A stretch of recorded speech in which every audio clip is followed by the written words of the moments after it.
Pernah nggak teman-teman ngebayangin orang yang paling kita sayang jadi musuh yang paling mengerikan? Ada seorang ibu yang tiba-tiba aja dilaporkan hilang tanpa meninggalkan jejak sedikit pun. Ternyata liang lahatnya itu sudah dipesan sejak beberapa hari sebelum sang ibu ini tiada. Bukan oleh orang asing, tapi oleh putranya sendiri yang dulu dia besarkan dari kecil sampai dewasa. Dan semua ini berawal dari sebuah aplikasi permainan di ponsel yang katanya menjanjikan kekayaan instan. Dan teman-teman, ini bukan sekedar kasus kriminal, tapi bukti nyata kalau otak kita bisa rusak total gara-gara permainan ini. Tonton sampai selesai, mari kita bahas sama-sama bagaimana kasih sayang seorang ibu dibalas dengan tindakan yang sangat-sangat keji.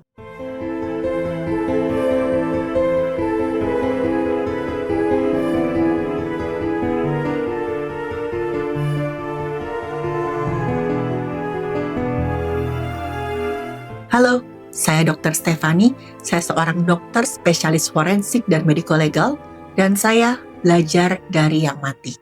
Korban ini kita sebut saja namanya Ibu SA.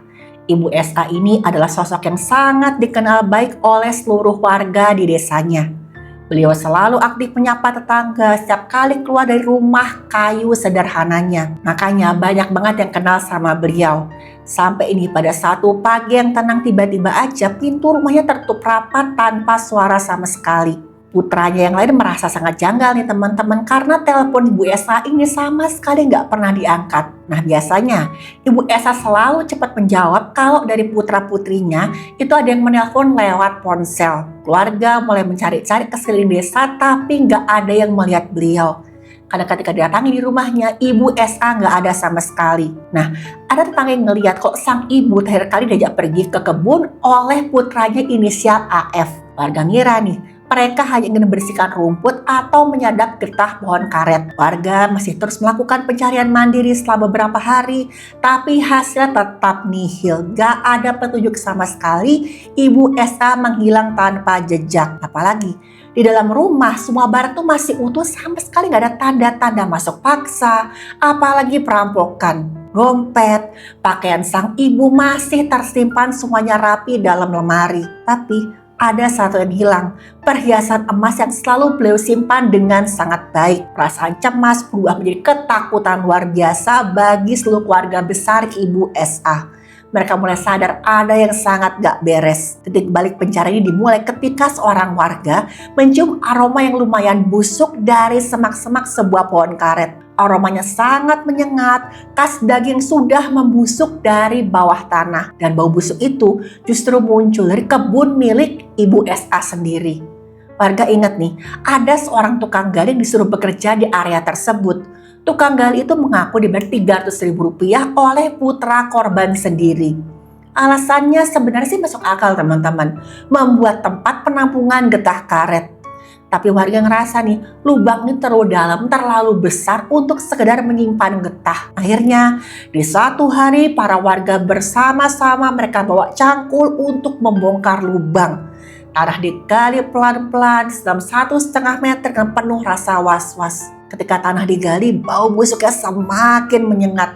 Sampai tiba-tiba nih, mata cangkul menyentuh benda keras yang terbungkus plastik hitam besar. Ketika dibuka, teman-teman, isinya bukan sampah, tapi potongan tangan dan kaki manusia. Total ditemukan ada 3 karung berisi bagian tubuh yang sudah nggak lagi utuh. Begitu sadar semua warga menangis histeris, apalagi keluarganya Ibu SA.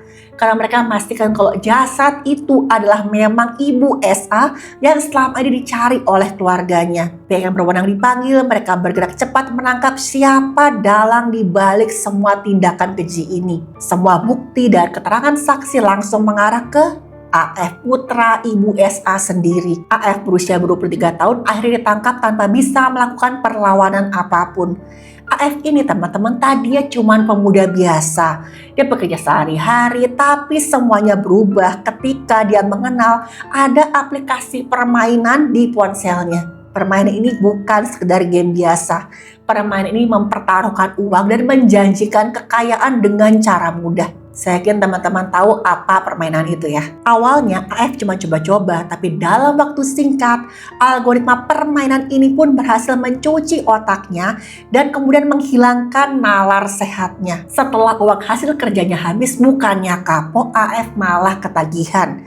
Dia mulai minjam uang ke sana kemari demi mengejar kemenangan palsu tadi, supaya bisa bertaruh lagi dan lagi. Ketika sumber pinjamannya habis, mulai nih dia lirik harta benda milik ibunya sendiri yang ada di rumah. Bahkan AF tega loh mencuri emas ibunya seberat 13 gram tanpa rasa bersalah. Dan teman-teman tahu, emas itu adalah harta terakhir dimiliki sang ibu untuk tabungan masa tuanya. Ketika ibunya tahu emasnya sudah dijual, udah pasti sang ibu marah dan kecewa luar biasa. Sang ibu kemudian mengancam akan melapor ke seluruh keluarga. Masalahnya bukan sekedar emasnya teman-teman, tapi kecanduannya AF terhadap permainan ini udah sangat-sangat bahaya. Dan kalau nggak di stop, bisa jadi keluarga akan hancur. Makanya sang ibu mengancam akan melapor ke seluruh keluarga. Mendengar ancaman itu, AF bukannya bertobat, tapi justru merasa sangat terancam dan panik. Bukannya apa-apa, dia takut nggak bisa bertaruh lagi. Mulailah AF menyusun rencana untuk melenyapkan ibu yang sudah melahirkannya dan sudah merawatnya dari kecil sampai besar. Pada bulan Maret, dia ajak ibunya ke kebun dengan alasan katanya mau diajak untuk menebus emas. Sang ibu yang masih percaya pada putranya akhirnya mengikuti ajakan tersebut tanpa curiga sama sekali. Begitu di tempat sepi, AF langsung menyerang ibunya menggunakan sajam.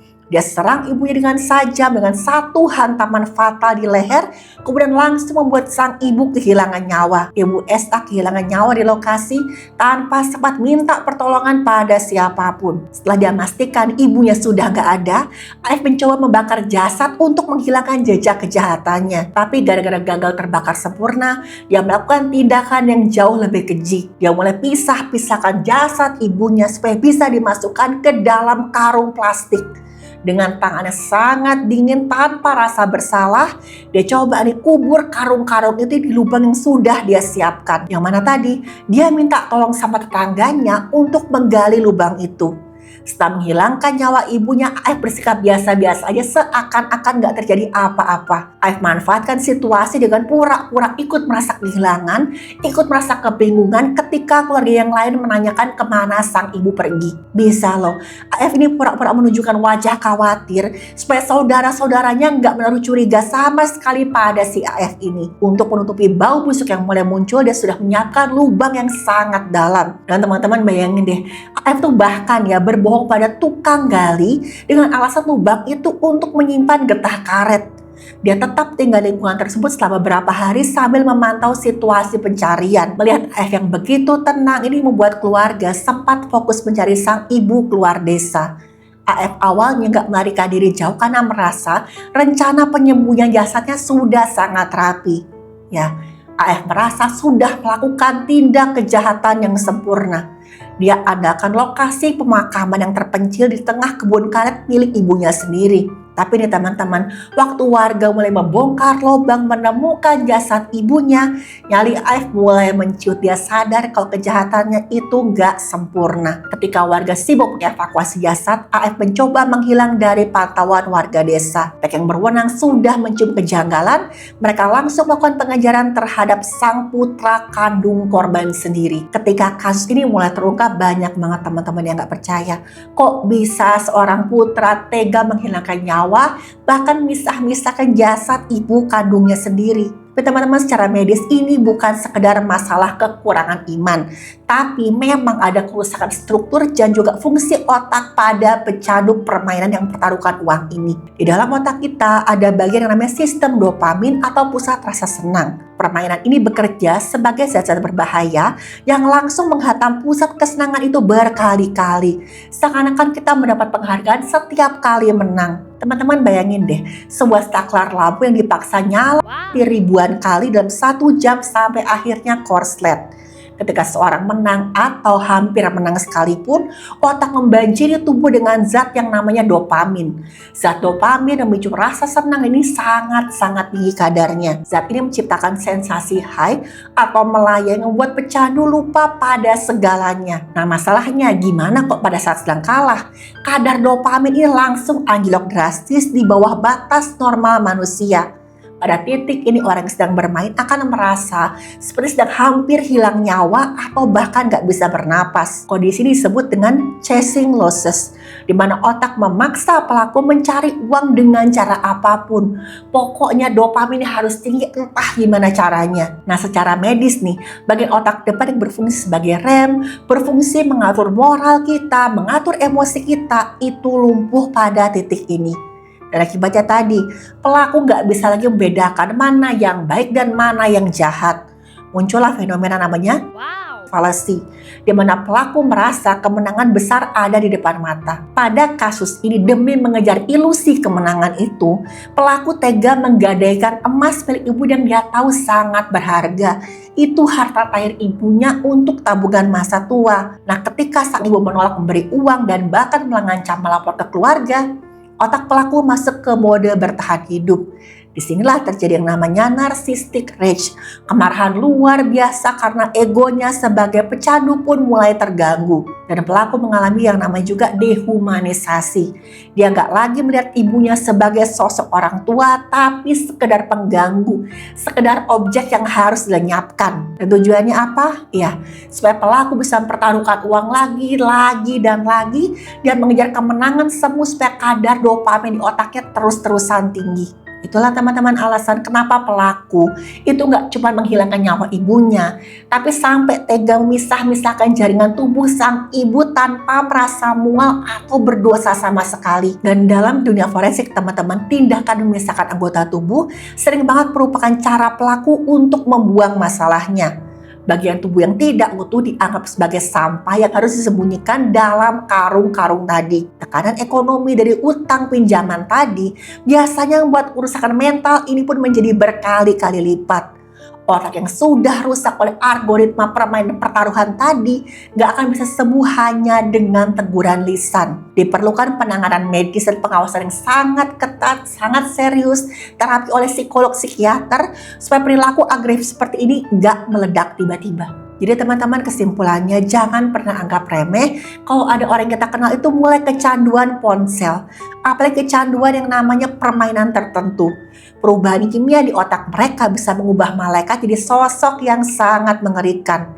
Seringkali nih, keluarga dan orang terdekat baru sadar ketika harta udah habis dan nyawa udah berada di ujung tanduk. Teman-teman, saya harap kita semua lebih peka terhadap perubahan perilaku orang-orang terdekat yang mulai tertutup soal hal-hal tertentu. Jangan biarkan nih algoritma aplikasi mengerikan ini menghancurkan kasih sayang yang udah terbina terpupuk bertahun-tahun. Kasus ini adalah pelajaran yang sangat pahit kalau ancaman terbesar kadang-kadang ada di dalam rumah kita sendiri. Saya harap kita semua selalu dalam lindungan Tuhan dan dijauhkan dari segala jenis penyakit kecanduan apapun itu. Terima kasih teman-teman sudah menyimak. Jangan lupa bagikan video ini. Saya harap bisa bermanfaat dan mencegah kejadian seperti ini terulang lagi.